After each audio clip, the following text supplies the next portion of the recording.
ఓం నమో వెంకటేశాయ. ఓం నమో నారాయణాయ. శ్రీ వెంకటేశ్వర చరిత్రను ఈరోజు మనం తెలుసుకుందాం. శ్రీమంతంబగు భారతదేశంలో నైమిసారణ్యం చాలా పవిత్రమైనది. శౌనకాది మహామునులందరూ కూడా అక్కడే నివసించి తపస్సు చేసుకునేవారు. వ్యాసమహాముని వ్రాసిన 18 పురాణాలు సూతముని వల్ల శౌనకుడు మొదలైన మునీశ్వరులంతా విన్నారు. ఆ పురాణాలు వినే సమయంలో ఒకానొకప్పుడు శౌనకుడు మొదలగు వారు సూతమునిని వెంకటేశ్వర అవతార మహిమ చెప్పమని ప్రార్థించారు. సూతముని సంతోషించి వారితో ఇలా చెప్పసాగాడు. నాయనలారా, ప్రపంచంలో మానవులందరినీ తరంపిచేయుటకు మహావిష్ణువు శ్రీ వెంకటాచలం మీద అవతరించాడు. ఆ వెంకటేశ్వరుడు కలియుగ ప్రత్యక్ష దైవము. కలియుగంలో భక్తులకు ఏ బాధలు కలగకుండా కంటికి రెప్పలా కాపాడుతుంటాడు. మీరు కోరిన ఈ దివ్య చరిత్ర పరమ పావనమైనది. ఇది విన్నవారికి మోక్షం సులభంగా లభించి జన్మరాహిత్యం జరుగుతుంది. పరమ భక్తులైన మీరందరూ భక్తితో వినవలసిన కథ ఇది అని చెప్పి సూతమహాముని మనస్సులో గురువైన వ్యాసుని తలుచుకొని వెంటనే కథనంతా ఈ విధంగా చెప్పసాగాడు. నారదముని బ్రహ్మదేవుని కుమారుడు, గొప్ప భక్తుడు. హరినామస్మరణ చేస్తూ అన్ని లోకాలు అడ్డు లేకుండా తిరుగుతున్నాడు. భక్తులను, పతివ్రతలను రక్షించే విషయంలోనూ, దుర్మార్గులను శిక్షించే విషయంలోనూ నారాయణమూర్తికి అండగా ఉండి చిన్న చిన్న కలహాలు కల్పించి ఆనందిస్తుంటాడు. ఒకప్పుడు నారదుడు తండ్రి అయిన బ్రహ్మదేవుని చూచుటకు సత్యలోకానికి వెళ్ళాడు. ఆ సమయానికి బ్రహ్మదేవుడు పద్మాసనం మీద కూర్చుండి 4 ముఖాలతో నారాయణ ధ్యానం చేస్తున్నాడు. బ్రహ్మదేవుని భార్య అయిన సరస్వతీదేవి భర్త పక్కనే కూర్చుండి వీణానాదం మీటుతూ స్వరయుక్తంగా కమ్మని కంఠ ధ్వనితో సామగానం చేస్తూ ఉంది. ఆ సభలో ఇంద్రుడు మొదలైన దిక్పాలకులు, సూర్యుడు మొదలైన నవగ్రహాలు, సప్తఋషులు వారి పనుల కొరకు బ్రహ్మదేవుని వద్దకు వచ్చి ఉన్నారు. ఆ సమయానికే నారదముని సభలోకి వచ్చాడు. బ్రహ్మదేవునికి, సరస్వతికి నమస్కరించాడు. బ్రహ్మదేవుడు నారదుని దీవిస్తూ కూర్చోనాయనా అన్నాడు. నారదుడు అన్ని లోకాలు తిరిగేవాడు కనుక అక్కడ వింతలు విశేషాలు వినవచ్చని సభ వారంతా సంతోషంగా ఉన్నారు. బ్రహ్మదేవునకు కుమారుణ్ణి చూసేసరికి కొండంత ఆలోచన జ్ఞానానికి వచ్చింది. నారదునితో ఇలా అన్నాడు. నాయనా, నీవు గొప్ప భక్తుడు కనుక నీకు ఒక మహాకార్యం చేసి లోకానికి మేలు చేయవలసింది. అది ఏమంటే, భగవంతుడైన నారాయణమూర్తి అవతారం కలియుగములో లేదు. మానవులందరూ దేవుని యందు భక్తి లేక మూర్ఖులై పాపపు పనులు చేస్తూ నరకం పొందుతున్నారు. కనుక నీ నేర్పు చేత ఎలాగైనా సరే విష్ణుమూర్తిని భూలోకంలో అవతారం ఎత్తినట్లు చేయవలసింది. అప్పుడు మానవులు దైవభక్తి కలిగి తరిస్తారు, లోక కళ్యాణం కలుగుతుంది. ఈ కార్యం చేసిన ఎడల నీకు ఎంతో కీర్తి కలుగుతుంది అని బ్రహ్మదేవుడు నారదుణ్ణి కోరాడు. ఆ మాటలు వినగానే సభలోని వారందరూ బ్రహ్మదేవుని ఆలోచనకు ఆనందించి నారదుని ప్రోత్సహించసాగారు. నారదమునికి తండ్రి చెప్పిన ఆలోచన మంచిగానే తోచింది. తాను ఈ పని చేసి లోకానికి మేలు చేయాలని నిశ్చయించాడు. నారదుడు తండ్రి వద్ద సెలవు పుచ్చుకొని హరినామ స్మరణ చేస్తూ భూలోకానికి వచ్చి గంగా తీరం చేరాడు. నారాయణమూర్తిని వైకుంఠం నుండి భూలోకానికి రప్పించే ఉపాయానికి అంకురార్పణ చేద్దామనుకున్నాడు. అప్పుడు కశ్యపుడు మొదలైన మునీశ్వరులంతా చేరి గంగా తీరంలో గొప్పగా యజ్ఞం చేస్తున్నారు. నారదముని ఆ యజ్ఞశాలకు వచ్చాడు. స్థలమా, త్రిలోక పావనమైన గంగా తీరం. యజ్ఞమా, లోక కళ్యాణం కొరకు చేస్తున్నది. యజ్ఞం చేసేవారంతా మహాతపస్సంపన్నులు. ఇదంతా చూసేసరికి నారదమునికి ఆనందమైంది. మహామునులందరూ నారదునికి తగు మర్యాద చేశారు.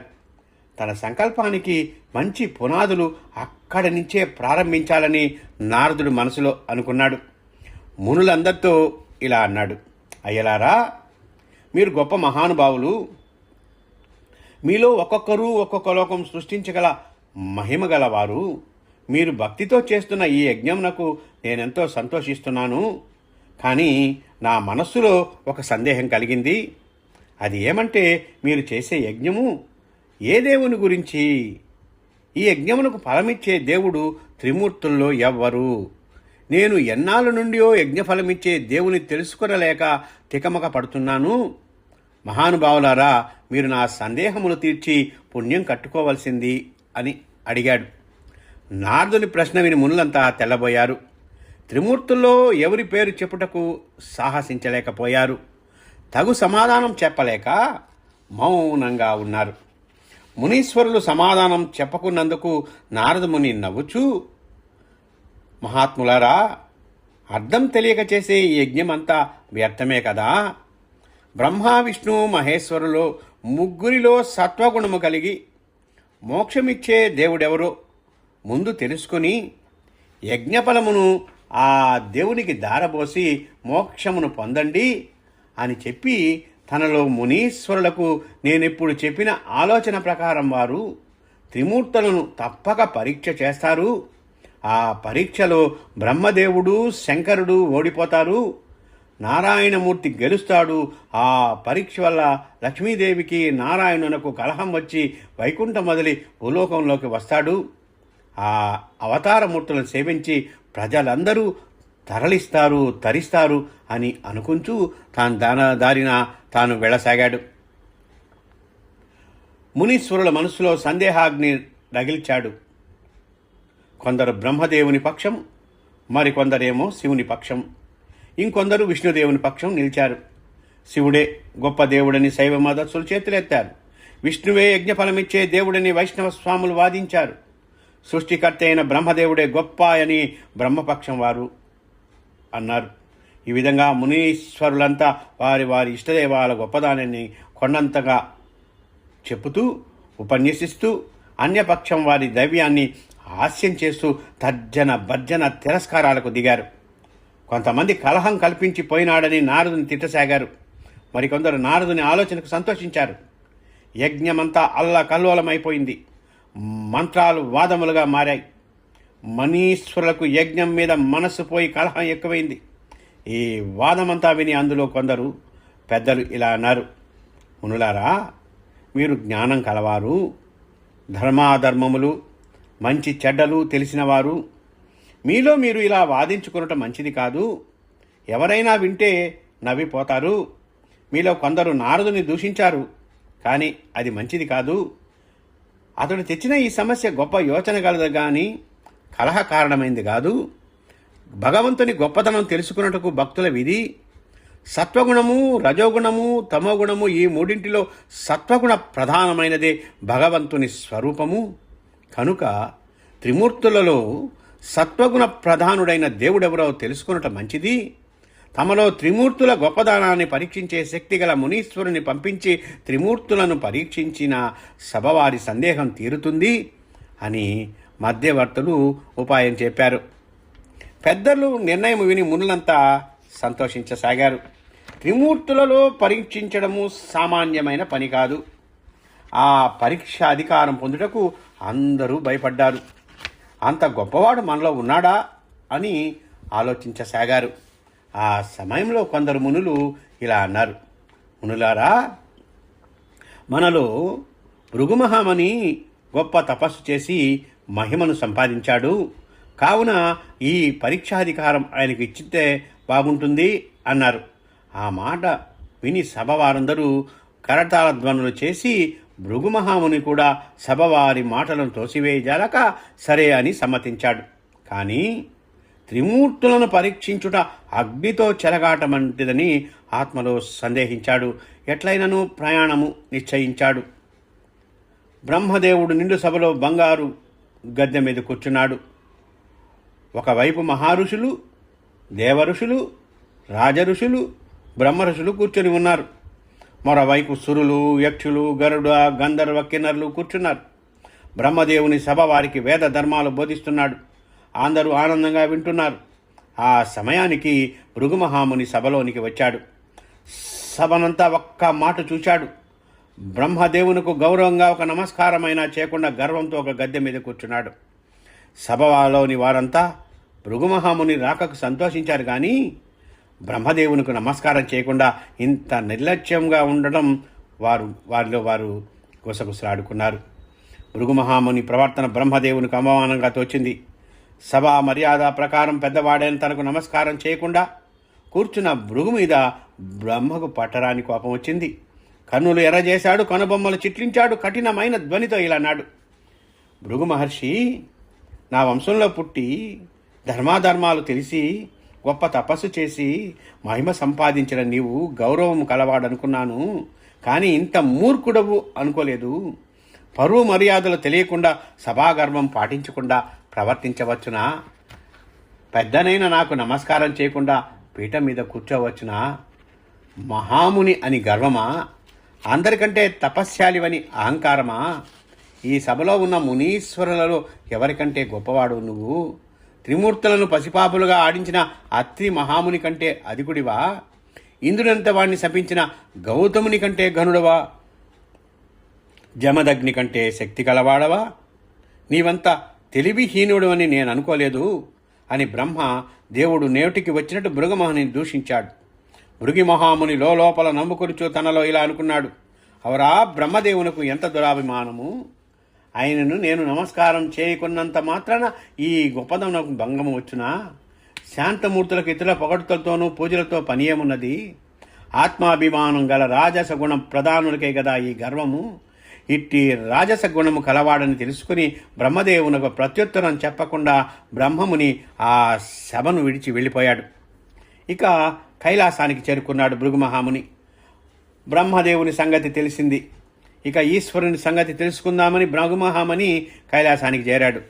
నందీశ్వరుడు, భృంగీశ్వరుడు, చండీశ్వరుడు మొదలైన ప్రమద గణమంతా శివనామ జప ధ్యానంలో మునిగి ఉన్నారు. కైలాస పర్వతం మీద ఎక్కడ విన్నా పంచాక్షరి మంత్ర ప్రవణనాదంగా వేరుగా లేదు. భృగుమహాముని పరమేశ్వరుని వద్దకు వెళ్ళాడు.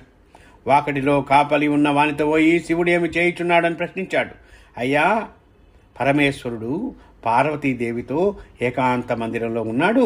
ఇప్పుడు తమకు దర్శనం కాదు, మరొకప్పుడు దయచేసి రావాల్సింది అన్నాడు. భృగుమహాముని మంచి సమయానికే వచ్చాను అనుకున్నాడు. నేను శివుని పరీక్షించుటకు ఇదే అదును అనుకున్నాడు. అనుకుని సేవకులకు పోవద్దని చెప్పినా వెనక భయం లేకుండా లోనికి వెళ్ళిపోయాడు. పరపురుషుని చూసేసరికి పార్వతీదేవి సిగ్గుతో పక్కకు తొలగిపోయింది.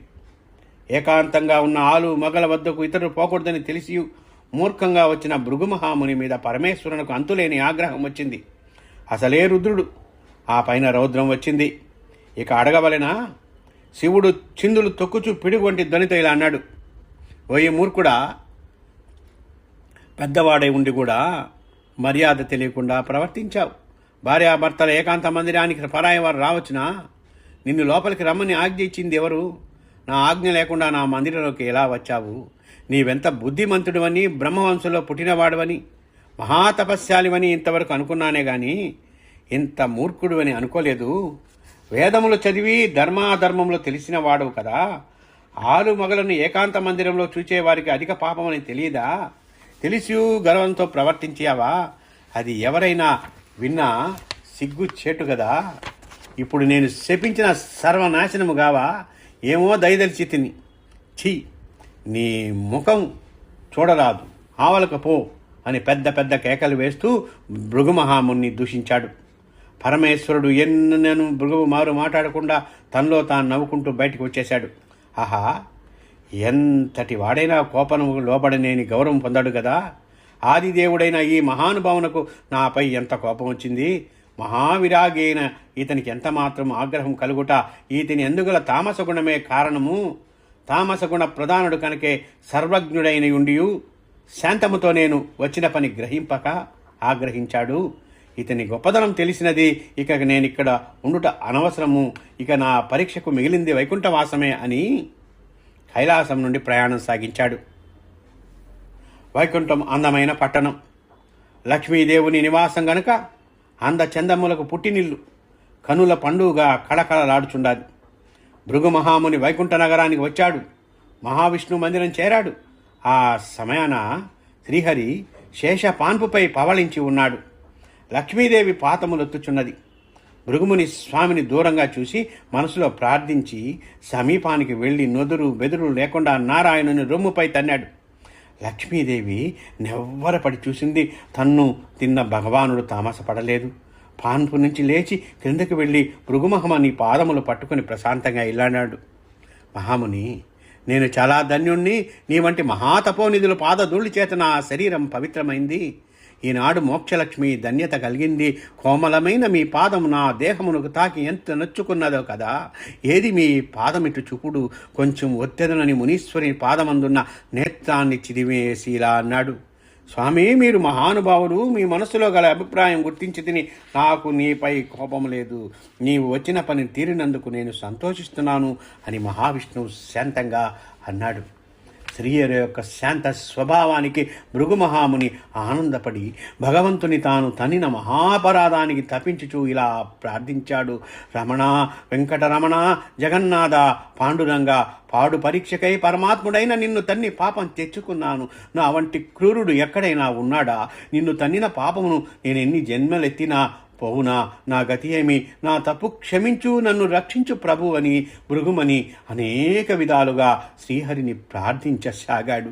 మాధవుడు మందహాసంతో, నాయనా భృగు, విచారపడవద్దు. నీ మనసు నేనెరుగుదను. నీవు ఏ తప్పు చేటుకు రాలేదు. నీ వల్ల మా గొప్పతనం వెల్లడైనది. నీకు మేలు గలుగుగాక. పోయి రమ్ము అని బుజ్జగించి పంపివేశాడు.